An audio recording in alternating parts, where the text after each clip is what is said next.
नमस्कार, मी मनीषा. UCN प्रस्तुत आदिशक्ती या कार्यक्रमात मी आपल्या सर्वांचे मनापासून सहस्र स्वागत करते. तर आता सुरुवात झालेली आहे नवरात्रीची. नवरात्री म्हणजे नवदुर्गा आणि आपल्या जीवनामध्ये ह्या नवदुर्गा अतिशय महत्त्वाच्या आहेत. वेगवेगळे कलर हा नवीन पर्व जणू काही सुरू झालेला आहे. आपल्या जीवनामध्ये हे नवीन रंग, हे वेगवेगळे 9 प्रकारचे रंग आणि नवदुर्गा आपल्याला खूपच प्रेरणा देत असतात. तर आदिशक्ती ही जी नारी शक्ती आहे, नेमकी किती महत्त्वपूर्ण आहे, त्यासाठी आपण वेगवेगळे ज्या महिला समाजामध्ये कार्य करत आहेत, त्यांच्यासोबत आपण हितगुज करत आहोत, चर्चा करत आहोत. तर आज आपल्यासोबत एक महत्त्वपूर्ण व्यक्ती आलेली आहे, ती म्हणजे विजया मारोतकर. त्या सामाजिक कार्यकर्ता आहेत, त्यासोबतच साहित्यिक आहेत आणि अमूल्य असं त्यांचं कार्य त्या करत राहत आहेत सातत्याने. त्या पद्धतीने आपण त्यांच्यासोबत जाणून घेणार आहोत काही महत्त्वपूर्ण बाबी आणि त्या आजच्या महिलांना खूपच प्रेरणादायी आहेत. तर खूप खूप स्वागत आहे ताई तुमचं. नमस्कार. नमस्कार. आपण बघू शकता की आता जसं आदिशक्ती म्हटलं, नारी शक्ती, घरही चालवणारी ही नारी आणि त्यासोबतच आपल्या प्रत्येक कार्यामध्ये चालणारी ही नारी. तर एक नारी म्हटली की तिचे 9 हात, नवदुर्गा अशा पद्धतीचे तिचा रोल आहे. म्हणजे मल्टिपल टास्क महिलांना कार्य करावं लागते त्यांच्या जीवनामध्ये आपण बघता. तर तसंच एक महिला म्हणून मी पण तुमच्याकडे पाहते की कितीतरी अशा मल्टिपल टास्क, मल्टिपल कार्य तुम्हाला देखील करावे लागत आहेत. कुठेतरी संसार, मुलं, घर आणि आपल्या ज्या जबाबदाऱ्या आहेत त्या पार पाडत तुम्ही सामाजिक कार्य करत आहात.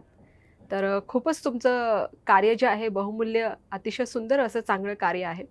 तर सर्वात प्रथम मी ही जाणू इच्छिते तुमच्याकडनं की नेमकी आत्तापर्यंतची तुमची जी यात्रा आहे, ती कशी राहिली? त्याबद्दल तुम्ही आमच्या दर्शकांना सांगाल आणि थोडक्यात तुमच्याविषयी. ऊन माळते अशी जसा गजरा माळते, अन वाळवणासारखी बै तू उन्हात वाळते. कोणी वाचत का नाही, कोणी वाचत का नाही तुझ्या दुःखाची कहाणी, तुझ्या डोळ्यांमध्ये पाणी तरी ओठांवरती गाणी. असं जगणं घेऊन मनीषा आपण आपल्या आईपासून आजीपासून शिकतच आलो. कळलंच नाही पायामधली छनछन वाजणारी पावलं केव्हा हळूहळू त्या वाटेवर महामार्गावर येत गेली आणि आपलं हे स्त्री जीवन आपल्यासमोर येत गेलं. बाईचा जन्मच मुळी असा आहे की तिला सगळ्याच भूमिका पार पाडाव्या लागतात. बरोबर. पहिल्यांदा वडिलांनी खूप लाड केला, भावाने कधी ना रागवलं, कधी नजरकैदेत ठेवलं. पुढे आपण पुढे पुढे जात असताना आयुष्यात मग कधी पत्नी म्हणून, कधी आई म्हणून, कधी काकू, मामी या वेगळ्या भूमिका घेताना, समाजात वावरताना, नोकरीमध्ये कार्यक्षेत्रात असताना आपल्या वाट्याला आलेली जी काही भूमिका आहे त्या भूमिकेला मला न्याय कसा देता येईल याकरता आपण कार्यरत राहिलो. जसं साधी सरळसोट वाट माझ्याही वाट्याला आली. माझ्याबद्दल पर्सनल म्हणाल तर सांगेन की मी एक सैनिक कन्या आहे. माझे वडील मिलिटरीमध्ये होते आणि माझा जन्मही 15 ऑगस्टचा आहे. बेळगावला मिलिटरी हॉस्पिटलला झालेला आहे. त्याच दिवशी माझ्या वडिलांचं प्रमोशन पण झालं, म्हणून माझं नाव त्यांनी विजय माला ठेवलं होतं. असा हा प्रवास राहिला. अभ्यासात फार हुशार होती असं सगळे म्हणतात. घरामध्ये खूप काही सुविधा नव्हत्या, परंतु पुस्तकांच्या पेट्या मात्र भरलेल्या असायच्या.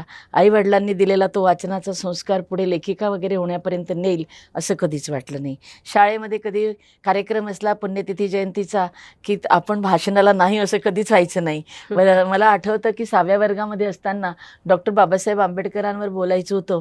त्यावेळेला माझ्या आईनं माझ्या भाषणाची तयारी करून दिली होती आणि तेव्हा 6व्या वर्गाच्या भाषणामध्ये मी हिंदू कोडबिल सांगितलेलं आहे. असं आहे. म्हणजे आज मला माझ्या आईचं मोठेपण खूप जाणवतं. आई नाही आहे, पण मी 6व्या वर्गात असताना जी आई मला हिंदू कोडबिल आणि डॉक्टर बाबासाहेबांबद्दल सांगते आणि एकाच बॉक्समध्ये इकडे डॉक्टर बाबासाहेब असायचे, इकडे महात्मा फुले असायचे, तर त्याच वेळेला लोकमान्य टिळकही असायचे आणि गीता रहस्य बाला कमला विनायकाला ते स्फूर्ती गावयाला ती धन्य बंदिशाला जी लोकमान्य टिळकांनी मंडालेच्या तुरुंगात लिहिली. हे सगळं ज्ञान आईवडिलांनी वाचनातून दिलं.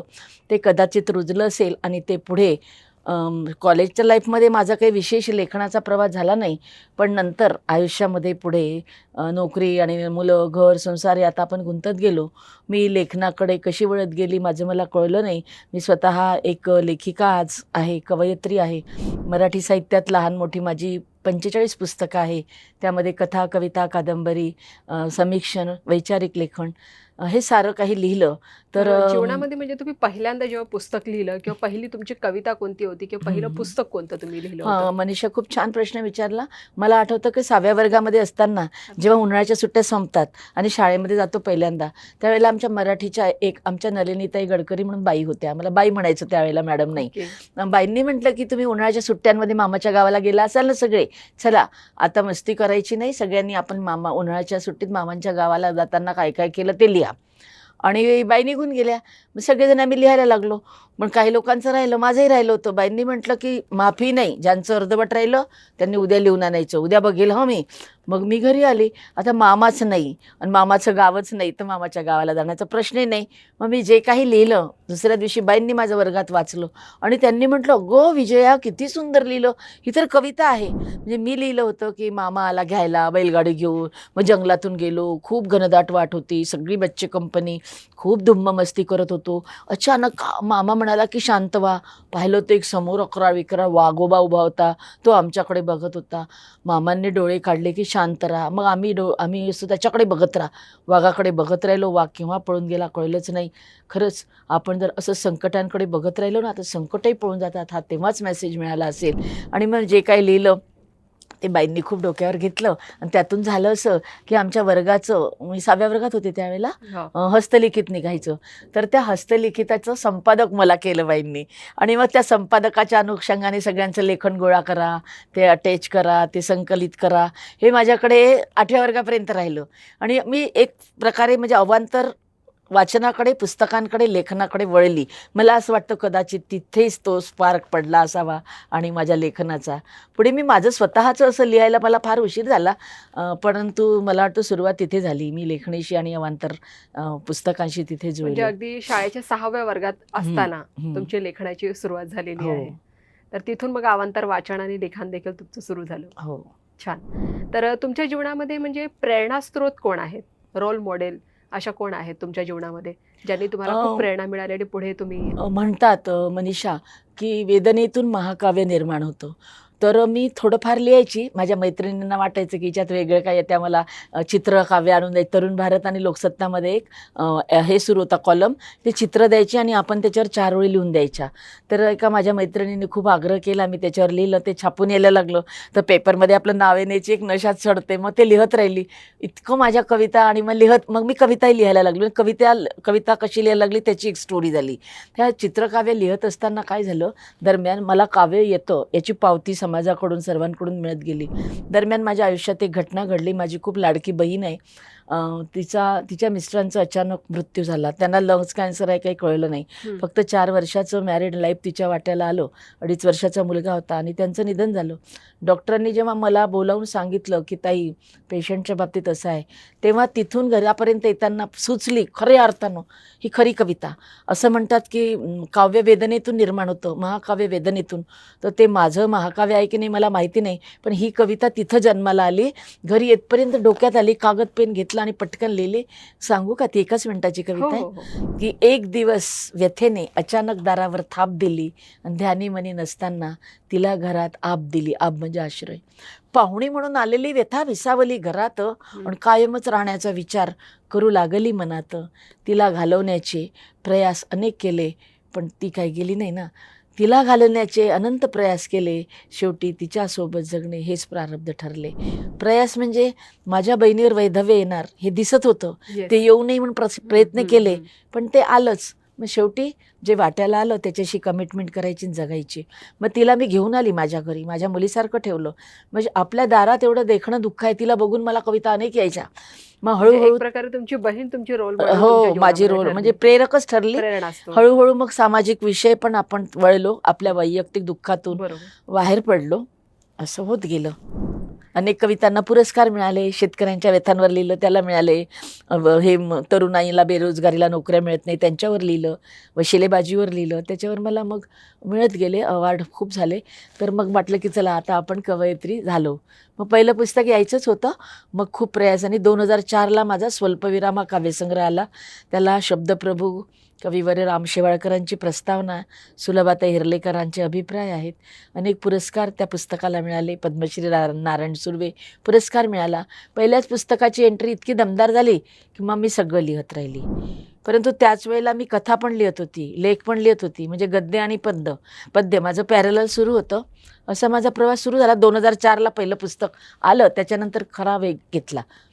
आणि कदाचित मी हे आदिशक्तीचे आभार मानते की अचानक हा जगण्याचा प्रवास जो इतके दिवस थांबला होता, जो आपण नदी कशी असते, नदीसारखं असतं मनीषा आपलं जगणं. Yes. बायकांचं ही नदी प्रवाह धावत असतो, बरोबर. नदी कधी थांबत नाही. परंतु नदीला थांबवण्याचे प्रयास कधी कधी होतात.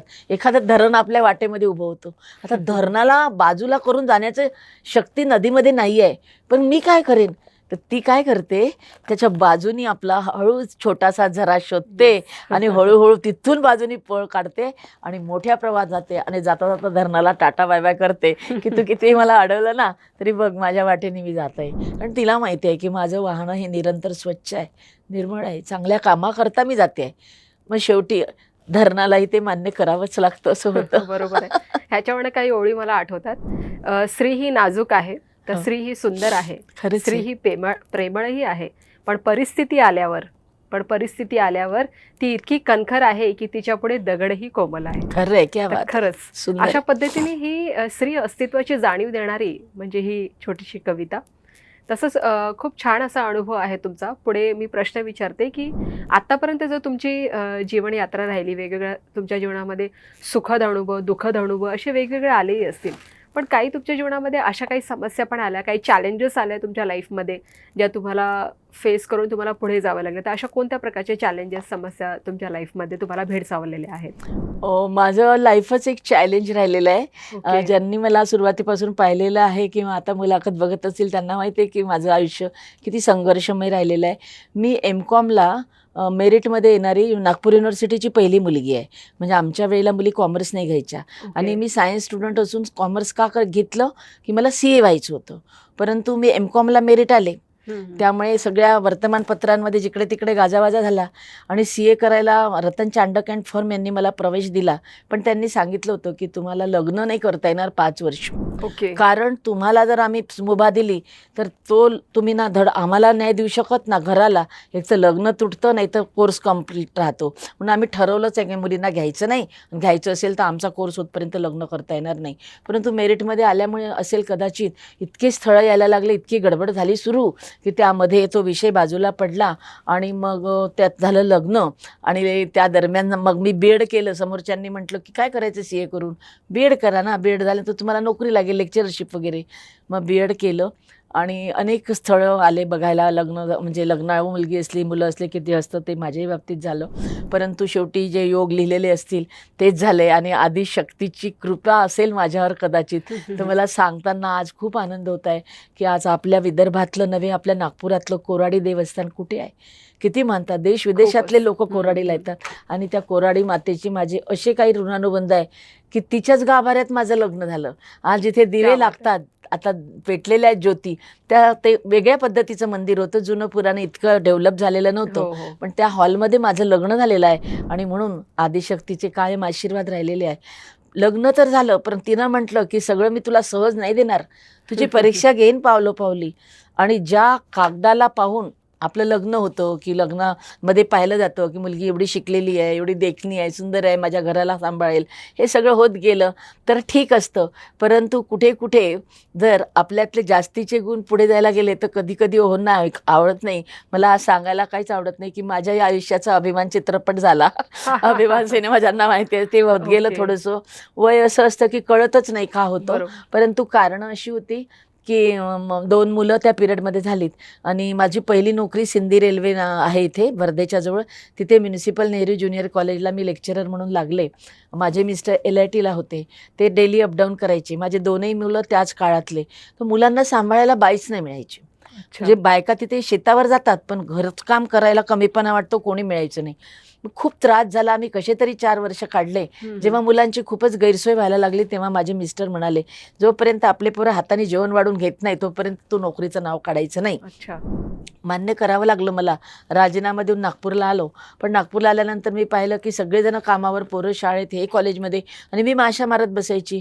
त्या काळामध्ये मी स्वेटर विणले, पडदे विणले, साड्यांवर भरतकाम विणकाम, जे राहिलं होतं, जे मला आवड आहे, सगळं केलं. पण एकांतामध्ये वाटायचं की अरे माझे उमेदीचे वर्ष वाया चालले आहे. मग ह्यांच्या लपून मी मुलाखतीला जायची, इंटरव्ह्यूला जायची. अच्छा. मला नोकरीच मिळायची. भारत महिला तिथे मी केली 1.5 वर्ष. पण घरातले प्रश्न उभे राहिले की यांची चिडचिड व्हायची. अन्नपूर्णाबाई देशमुख, संताजी कॉलेज, 9 नोकऱ्या मी सोडल्या. म्हणजे केली 1.5-2 महिना, वर्ष 1.5 वर्ष जॉईन झालं की घरामधून सहकार्य नसल्यामुळे नोकऱ्या सुटत गेल्या. शेवटी न्यू इंग्लिशला मला आपल्या नागपूरला नोकरी मिळाली. ती मात्र मी सोडली नाही. माझी संस्था, माझी संस्थेतले लोक यांनी मला प्रत्येक पावलोपावली सांभाळून घेतलं. आणि इतक्या नागपूरसारख्या उपराजधानीच्या शहरात एक नावाजलेली शाळा, आज आमच्या संस्थेला 140 वर्ष पूर्ण होतात आहे, आणि मला इतकं प्रेम दिलं माझ्या संस्थेने. आणि मेन म्हणजे माझ्या गुणांची कदर केली. मी MCOMला मेरिट आहे. माझ्या आधीच्या 5 वर्षाच्या नोकरीत माझे विद्यार्थी बोर्डामध्ये अकाउंटमध्ये टॉपर आले, या गोष्टीचं मूल्यांकन केलं आणि मला ती नोकरी मी टिकवली. तिथे मी कायम राहिली. परंतु आपल्या लायकीपेक्षा आपल्याला खालच्या जागेवर जेव्हा काम करावं लागतं ना, त्या वेदना आपण आयुष्यभर विसरत नाही. ते शल्य होतं. पण एक दुसऱ्या बाजूने इतकी भर निघाली की एक माझी मुलं खूप चांगली निघाली. आणि छान. मेन म्हणजे मराठी साहित्याने मला इतकं आज भरभरून दिलेलं आहे. नाव दिलं, सन्मान दिला, यश दिला, आणि दुसऱ्यांसाठी काही करण्याची संधी पण दिली.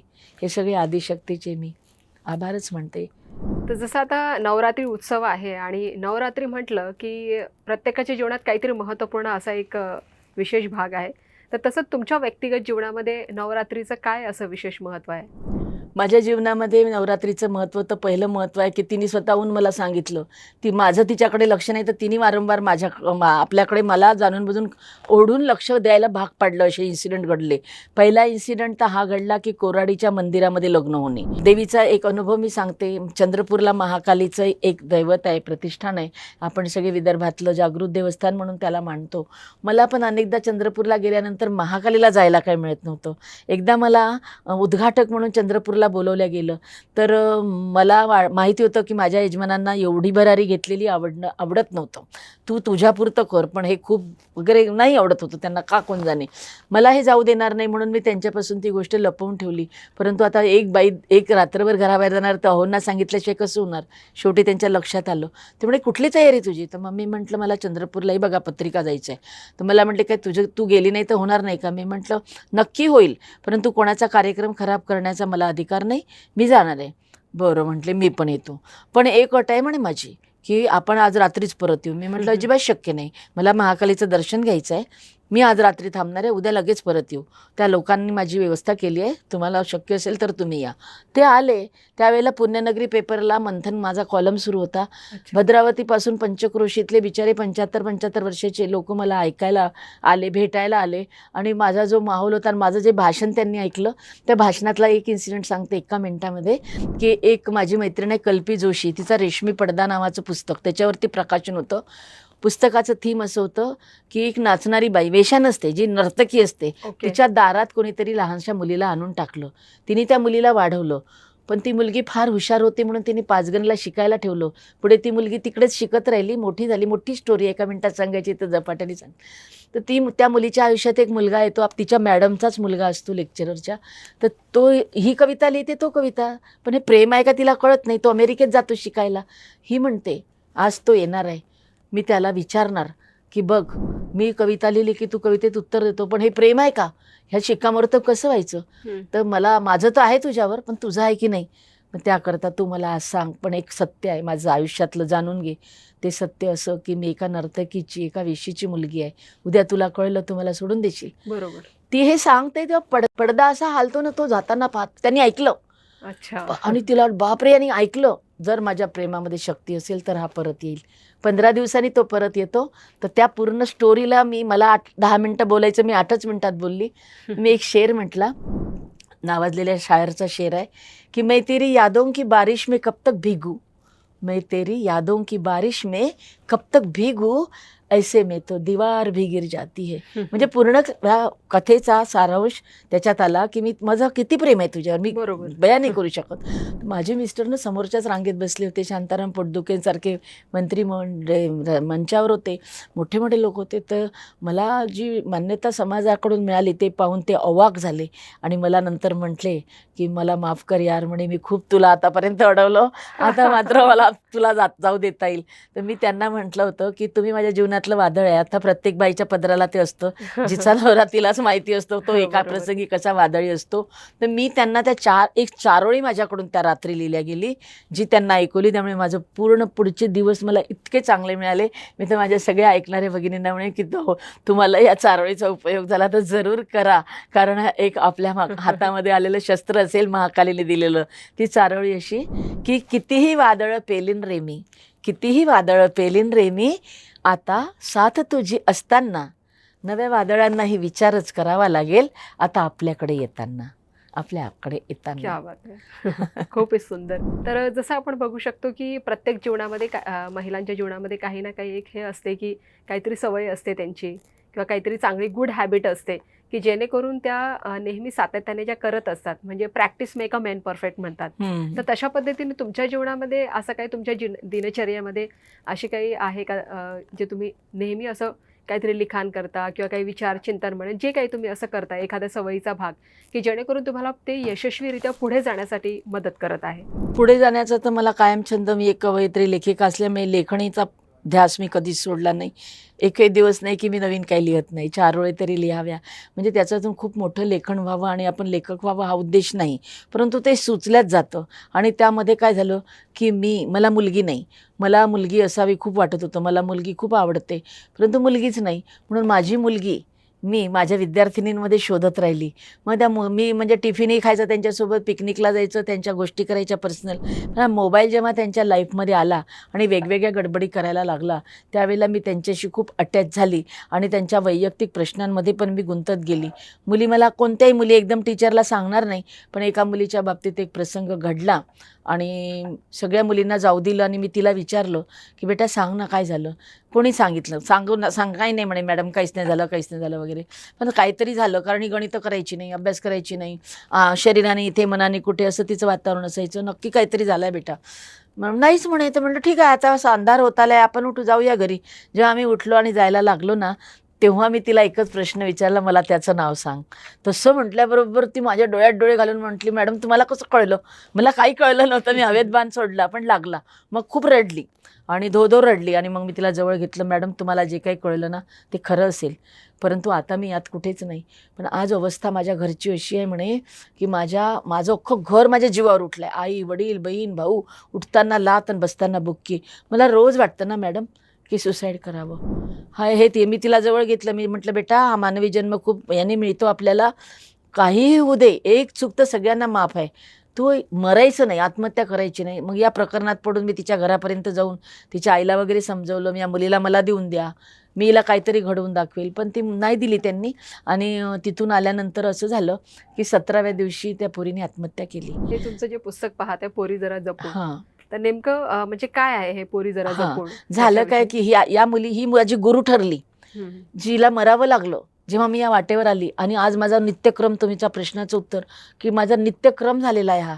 आज महाराष्ट्रामध्ये 6.5 लाख मुलींची मी आई आहे. झालं असं की तिची बातमी आली 12-1 वाजता शाळेमध्ये गेली म्हणून. मी सुट्टीचा अर्ज टाकला, घरी आली. जणू ती माझ्या संचारली आणि माझ्याकडून लिहिल्या गेलं एक काव्य की मोबाईल तिच्या हातात आल्यापासून पुढे तिच्या मृत्यूपर्यंत काय काय घडलं. आणि ती म्हणते की आता माझ्या बाबतीत जे घडलं, माझ्या मैत्रिणींनो, माझ्या सख्यांनो, तुमच्या बाबतीत घडू देऊ नका.